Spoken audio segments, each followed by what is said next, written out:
দিনক দিনে বৃদ্ধি পাব ধৰিছে নিচাযুক্ত দ্ৰব্যৰ প্ৰতি আসক্তি।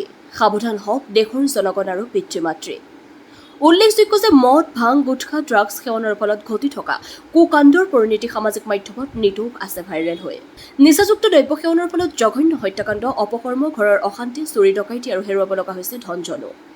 উল্লেখযোগ্য যে বৰ্তমান অসৎ সংগত পৰি বহু উঠি অহা যুৱক যুৱতী আৰু স্কুল কলেজীয়া ছাত্ৰ ছাত্ৰীৰ বিপথে পৰিচালিত হৈ পিতৃ মাতৃৰ সন্তানক লৈ কৰা সপোন ছাৰখাৰ কৰিছে।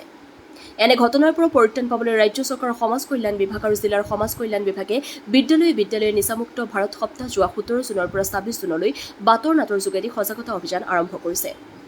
আজি ওদালগুৰি জিলা সমাজ কল্যাণ বিভাগৰ সৌজন্যত আৰু আৰ্নাই কালচাৰেল ছ'চাইটিৰ সহযোগত কলাইগাঁও উচ্চতৰ মাধ্যমিক বিদ্যালয় আৰু কলাইগাঁও মধ্য ইংৰাজী বিদ্যালয়ত নিচামুক্ত ভাৰত সপ্তাহৰ বাতৰ নাটৰ যোগেদি ছাত্ৰ ছাত্ৰী আৰু শিক্ষাগুৰুসকলৰ মাজত শপতনামা পাঠ কৰাই বাতৰ নাট প্ৰদৰ্শন কৰে। উল্লেখযোগ্য যে আৰ্নাই কালচাৰেল ছ'চাইটিৰ অধ্যক্ষ অমৃত ৰাভাৰ নেতৃত্বত প্ৰদৰ্শন কৰা বাতৰ নাটত অভিনয় কৰে অংকুৰ বৰা, অপূৰ্ব বৰুৱা, মৃদুল বৰুৱা আৰু অমৰ বৰুৱাই। কলাইগাঁৱৰ পৰা ভুৱন বনিয়াৰ ৰিপৰ্ট, AIN লাইভ।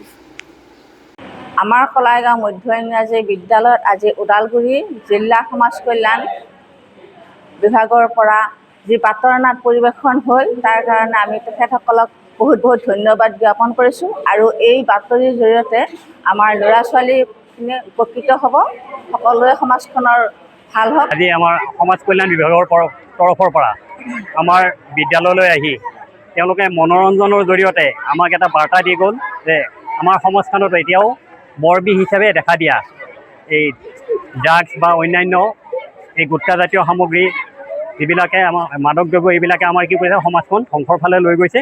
আৰু এই সৰু সৰু ল'ৰা ছোৱালীক এতিয়াৰ পৰাই তেওঁলোক যাতে কি হয় ইয়াৰ বিষয়ে সজাগ হয়, ইয়াৰ বিপৰীতে সজাগ হয়, মাদক দ্ৰব্য সেৱনৰ পৰা বিৰত থাকে, সেই কথাখিনি তেওঁলোকে এখন নাটকৰ জৰিয়তে আমাৰ মাজত উপস্থাপন কৰিলে আৰু মনোৰঞ্জনৰ জৰিয়তে খুব সুন্দৰভাৱে তেওঁলোকে আমাৰ সমাজলৈ তথা ছাত্ৰ ছাত্ৰীবৃন্দলৈ এটা ধুনীয়া বাৰ্তা প্ৰেৰণ কৰিছে। তাৰ বাবে আমি আমাৰ বিদ্যালয় কৰ্তৃপক্ষৰ তৰফৰ পৰা সকলো লোকে আমাৰ সমাজ কল্যাণ বিভাগৰ সকলো বিষয়ববীয়া তথা শিল্পীবৃন্দলৈ আমাৰ তৰফৰ পৰা আমি আমাৰ ধন্যবাদ জ্ঞাপন কৰিছোঁ। যিকোনো খবৰ আৰু বিজ্ঞাপনৰ বাবে যোগাযোগ কৰক 7896121996।